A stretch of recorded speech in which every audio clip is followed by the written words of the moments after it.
Não usava o topetão, mas o cabelo era estilo black. Então não era nada a ver com Vanilla Ice? Não, nada. Só deixar claro, Maurício, senão o pessoal vai pensar que foi uma escolha minha, todo dia rock and roll aqui, de repente Vanilla Ice. É uma escolha da produção, não é porque o Canalha não tá aqui hoje. Eu não tenho nada a ver com isso, tá? Sim, e o primeiro a chegar ao topo das paradas, mas um rapper branco, né? O hip hop é um movimento musical que tem a base dos negros americanos, que vem do final ali da disco music, com a influência do Chic muito grande. Mas assim, o primeiro a chegar, enfim, isso deve dizer alguma coisa, foi o Vanilla Ice, que sumiu também, né? Nunca mais, pelo menos. Sumiu já há 26 anos, né? Não sei o que ele anda fazendo. Você sabe o que anda fazendo o Vanilla Ice, Calçade? Não tenho ideia. Mas o Zé Elias... O Calçade tem o cassete dele. 90 era cassete, né? Fita cassete. Não tinha CD já em 90, não? Acho que já tinha. Não, é na época do Calçade. As coisas pré-históricas eu já me livrei. Eu não me apego, não. Eu não me apego a... Velharia não é com você? Não. Vou em frente. Olhando pra frente. Se ficar olhando pra trás, não dá certo.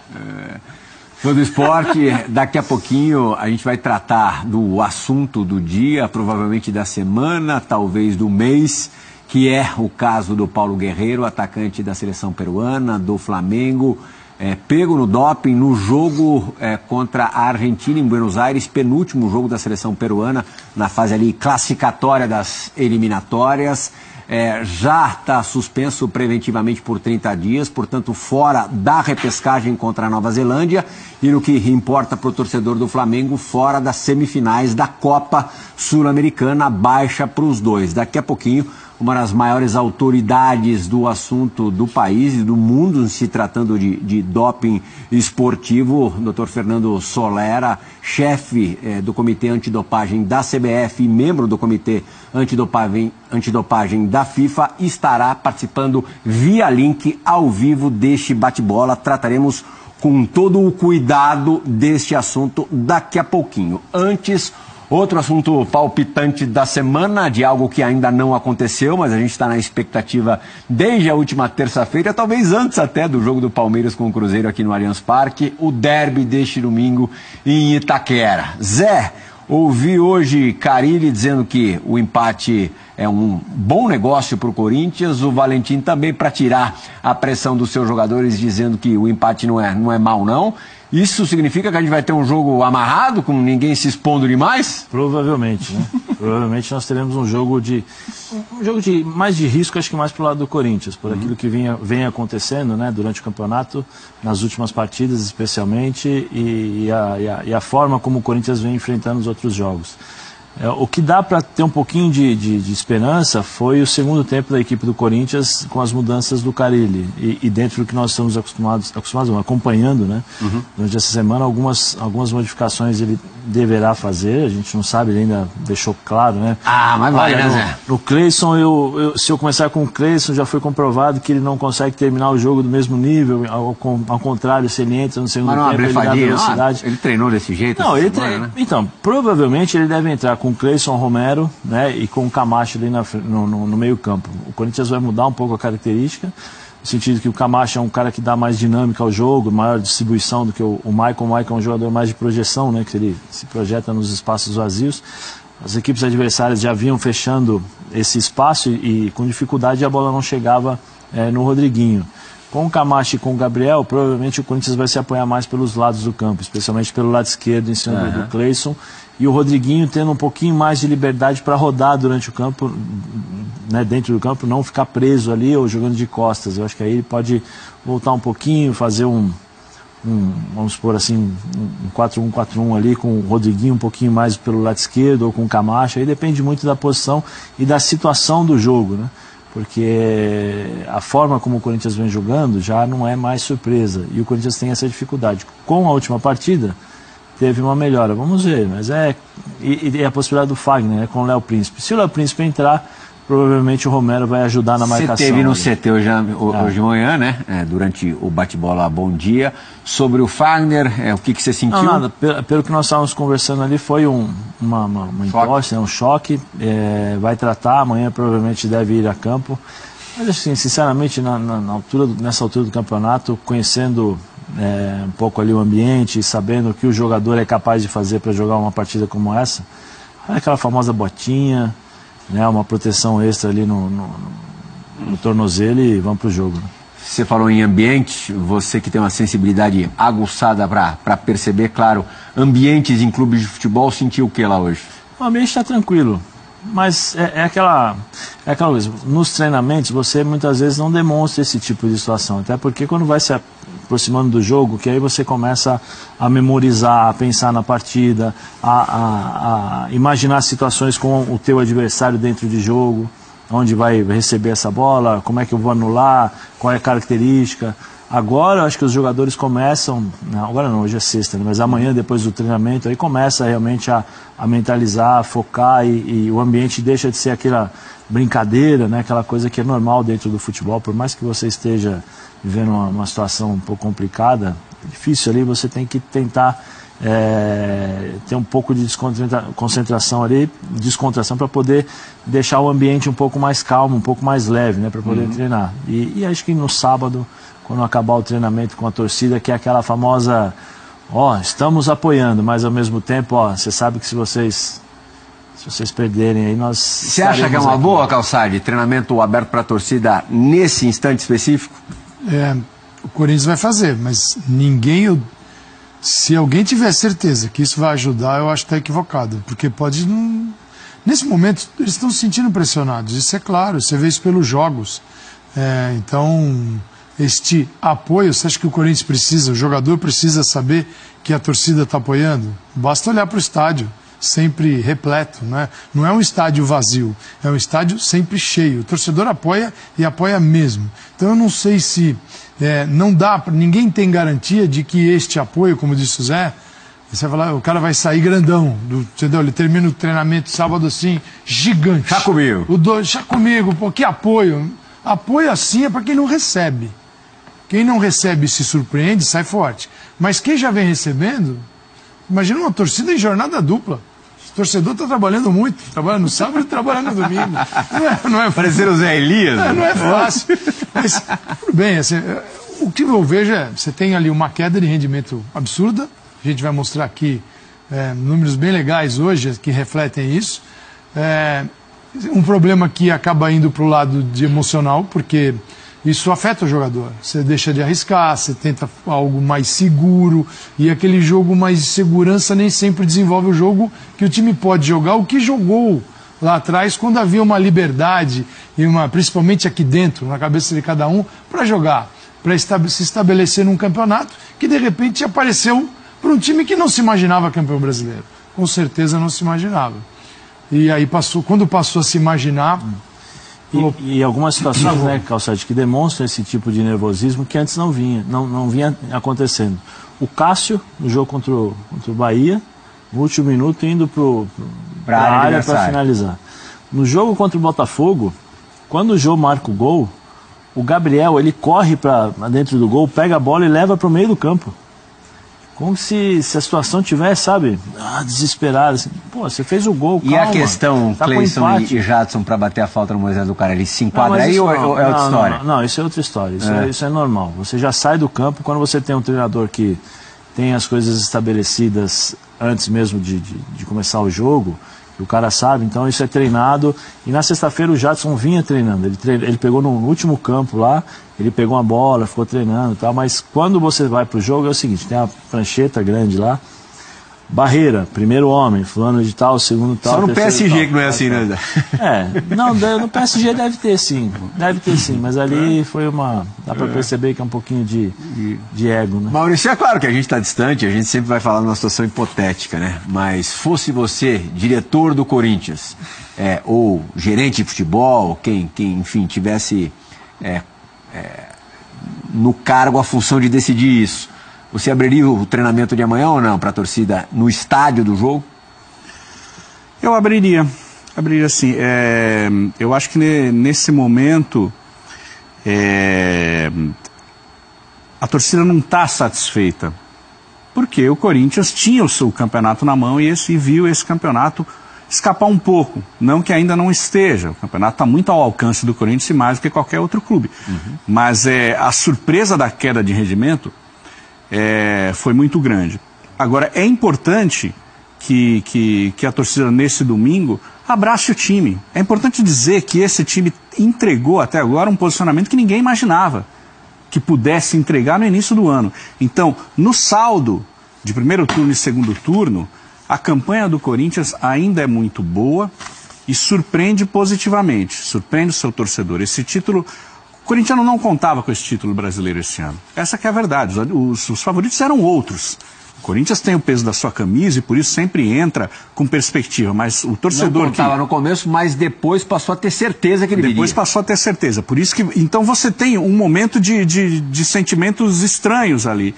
E acho que qualquer ação que você possa... Mas eu acho que o torcedor do Corinthians nem se lembra mais que não contava com esse título. Então, essa aí se lembra muito mais isso é uma que questão... já contava com ele, né? Porque torcedor, enfim, porque torcedor ele deixa... a razão não é algo que você deva exigir de um torcedor de futebol. É por isso que ele tem essa ligação, que é muito visceral tal.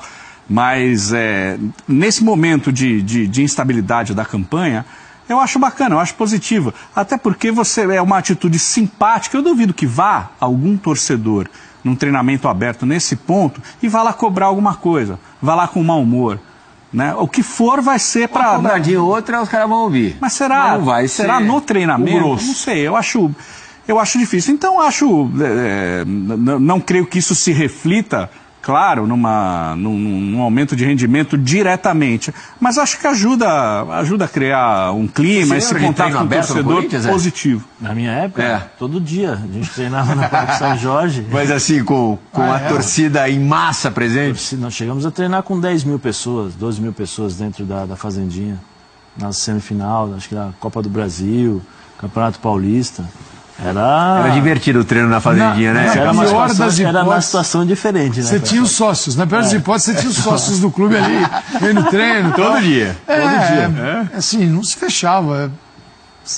O relacionamento era outro. Era outro, não tô aqui. O relacionamento era outro, era mais humano. E mesmo a questão da cobertura da imprensa, né? Você não tinha as coisas muito... Eram 10, 15 pessoas, hoje são era 80. Coisa, exatamente, era uma relação diferente. Eu me lembro que o São Paulo abria bastante os treinos e na época, nos anos 80, o Gilmar, goleiro, Gilmar Rinaldi, ele costumava, ele era um dos que incentivavam esse tipo de coisa, falava, não, tá na hora de se criar um clima de campeão, um espírito de campeão na equipe e tal. E falei, então a torcida ia lá tal, e isso de alguma maneira o São Paulo se beneficiou em algumas finais desse clima tal, mas o Gilmar sabia jogar muito com essas questões. Então acho que a proximidade do torcedor, quando ela é positiva, eu acho que sempre bem-vinda. Agora você não pode confiar em todos os torcedores, ainda mais quando você está no momento de crise, né? Não é todo mundo que vai lá para simplesmente apoiar o time. Alguns extrapolam isso e daí não faz sentido. Bom, Carille e Valentim falaram sobre o que esperar do clássico deste domingo. Vamos ouvi-los. Temos que saber jogar com a vantagem. Reta final de campeonato não dá para se atirar. Temos que fazer um jogo como nós sabemos fazer. O empate vai ser bom para a gente também e ótimo se nós conseguirmos ganhar o jogo. A postura do Palmeiras, eu tenho muitas dúvidas. Os 3 jogos que o Alberto fez como técnico foi jogando para cima contra o Atlético Goianiense, contra o time reserva do Grêmio e contra o Cruzeiro em casa.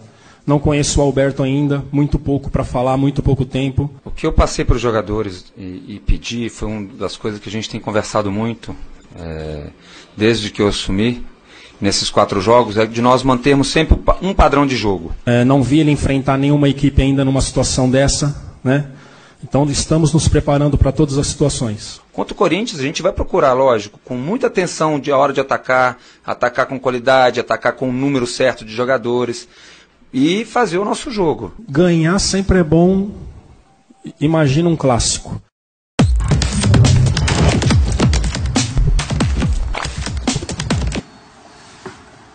Palpite, Calçade, sobre o que você acha que o Carille está esperando do Alberto Valentim. É bem legal o que ele falou, pelo seguinte, você quando tem um treinador estabelecido, você começa a observar o trabalho dele e que saídas ele tem para determinadas situações. Você passa a conhecer e tentar, de fora, torcedor, nós aqui, a entender cada um, imaginar o que ele faria em determinados momentos. Então, o que está dizendo o adversário dele, que observa os seus pares, ele estabeleceu uma forma de jogar diferente em 4 jogos, diferente do Cuca. Contra o Cruzeiro, ele levou o Palmeiras para dentro do campo do Cruzeiro, levando a linha de defesa quase na linha do meio de campo ali, e jogou lá dentro. Foi, por exemplo, um Palmeiras que, no Campeonato Brasileiro, contra o Cruzeiro, foi o jogo em que o Palmeiras mais acertou o alvo, acertou o gol em finalizações e cometeu a menor quantidade de faltas, e teve o segundo jogo com mais ações com bola. O que é? É o passe, é o desarme, é tudo que você faz com bola. Então é um time que passou a ter mais a bola, jogar no campo do adversário, e a defesa dá espaço. Quando uma defesa sobe, você tem que ter um time muito bem treinado, porque você deixa espaços e a reação é coletiva, não pode ser, agora sai todo mundo correndo para trás. Né? Então existe um momento de fazer isso, um momento de recuperar a bola. E o que está dizendo o Carille será que contra o Corinthians ele fará isso? Ele jogará como jogou contra o Cruzeiro e outros adversários? Porque estrategicamente você pode fazer o seguinte, ele pode, linha defensiva, no lugar de jogar na linha do meio de campo, 15 metros aqui para trás. Já é uma mudança de comportamento, tá entendendo? Então, onde ele posicionará o Palmeiras? Imagina o Palmeiras como um bloco, o seguinte, para cá, aqui, saídas, ele diminuiu, por exemplo, as saídas em relação a, comparando o Palmeiras do Cuca e do Valentim, saídas pelo alto com o Fernando Praz, elas diminuíram. Só que elas são mais eficientes, elas encontram mais o jogador e o Palmeiras fica mais com a bola com essas saídas. Então, assim, há uma série de mudanças que são observadas e elas são reais no Palmeiras. E com jogadores mais técnicos também, né? E mudança nem aqui. Por exemplo, a hora que você traz, Zé, um jogador que está lá esquecido, o Keno, assim, o assistente está lá vendo o treinador trabalhar, pensando na cabeça dele o que ele faria. Quando ele tem a oportunidade, ele vai fazer o que ele pensava. De repente ele põe o Keno e o Keno vai bem. Então, assim, há uma série de fatores que mostram o trabalho do Valentim. Daí você dizer que o Valentim vai fazer exatamente isso em Itaquera, nem o Carille sabe. E acho que o Carille está tentando saber. E o próprio Carille está tentando imaginar para o Carille também traçar uma estratégia. Claro. Porque como joga o Corinthians? Será que eu vou jogar pressionando o Palmeiras? Ou eu vou esperar o Palmeiras por conta da característica dele? O que você acha que ele vai fazer, Zé? Eu, sinceramente, não acho que ele vai alterar tanta a característica da equipe do Corinthians, não. Acho que tem aquela marcação, aquela coisa de do time organizado, mas nos primeiros 10, 15 minutos eu acredito que por conta da pressão vai ter um pouquinho mais, como o Calçade falou, vai marcar um pouquinho atrás, vai marcar um pouquinho mais ali na frente. Eu acho que o Palmeiras não vai subir tanto. Marcou, não conseguiu sair jogando, aí recua, vem na linha do meio campo, organiza para poder... Até porque é o seguinte, no discurso dos dois, o empate está presente. Então, vencer o jogo, na minha, assim, tentando enxergar ou imaginar o que os dois estão pensando, vencer o jogo será uma decorrência dos 90 minutos e não apenas de uma pressão inicial ou de um momento assim que algo que vai se construindo naturalmente. Então não vejo o Palmeiras lá na frente como contra o Cruzeiro, e contra o Cruzeiro era uma decisão bem ousada, porque contra um time que justamente adora pegar um adversário desse jeito. Então, é um time preparado para pegar o adversário com a linha bem alta, defensiva, para jogar no espaço. Muito o que foi o Corinthians no primeiro turno. O Corinthians sabia fazer isso e o Corinthians também foi crescendo e ele se articulava. Mas como espera, ele era terrível. Calçade, você não acha que... você falou sobre o Carille e é difícil de você também fazer essa análise do Carille porque é a primeira vez que ele se sente pressionado nesse aspecto. Eu falei no jogo contra a Ponte Preta, a minha opinião era o seguinte: Corinthians pressionar a Ponte, porque a Ponte jogava dentro de casa com a pressão da torcida, nervosa, precisando do resultado.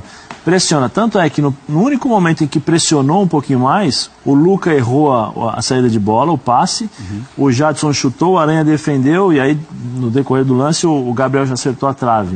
Foi no único momento em que o Corinthians pressionou e aí o Corinthians conseguiu roubar no campo do adversário. Aí eu, fazendo essa análise, por exemplo, se eu sou o Alberto Valentim, né, vou ser o advogado do diabo aqui, será que eu pressiono? Porque assim, eu conquistei 3 pontos, 3 vitórias, consegui chegar, e se eu, pelo menos nos primeiros 15 minutos, eu vou jogar o jogo. Eu vou pressionar o Corinthians. O Corinthians joga em casa, a pressão é do Corinthians. A pressão toda é do Corinthians. Joga em casa, vem perdendo pontos. O Palmeiras, nesse caso, ele está com a faca e o queijo na mão no sentido de definir a estratégia, explorar essa pressão que o Corinthians vai sofrer.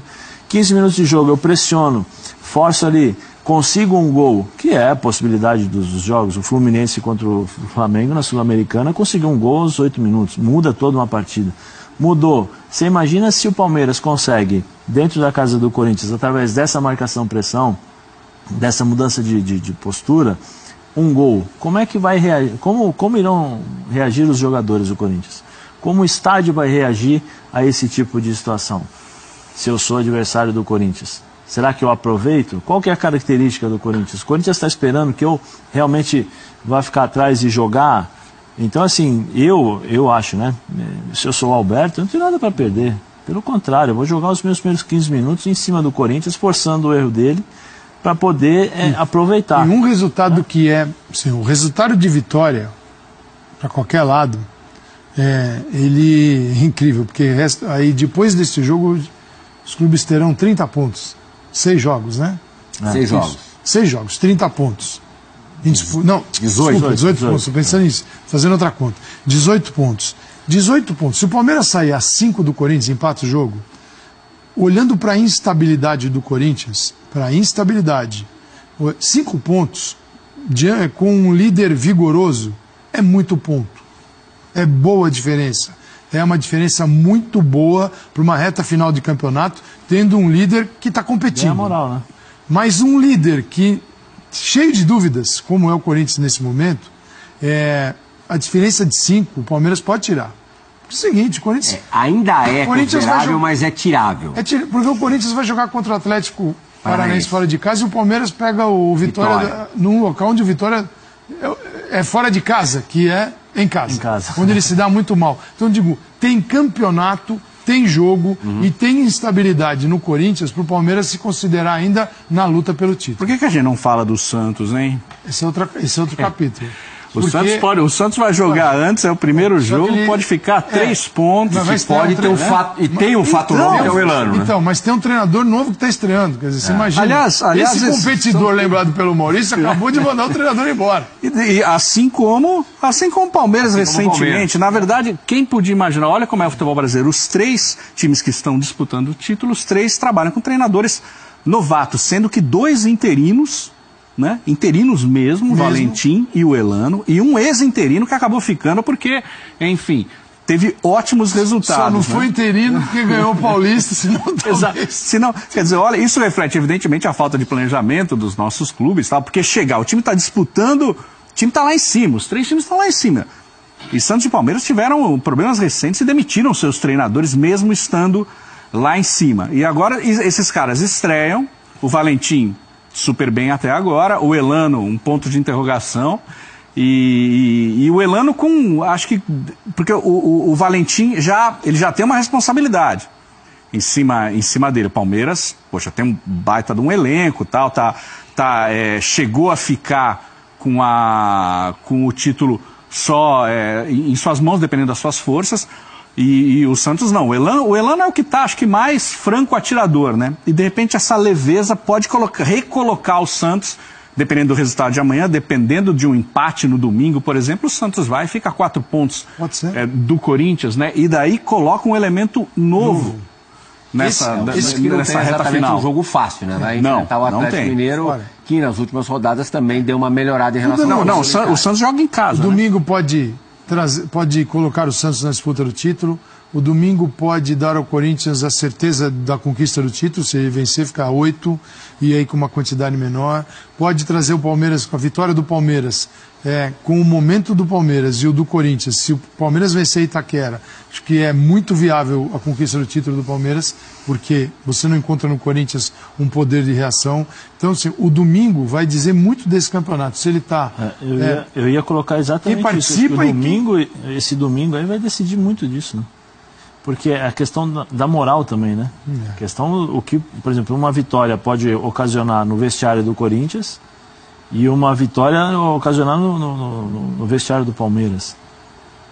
E esse ao final... O Corinthians, desculpa, Calçari, o Corinthians derrotando o Palmeiras no domingo, a virada emocional, moral, é tremenda. Volta tudo às mil maravilhas. Aí é o poder do clássico, né? Para cima e para baixo. Né?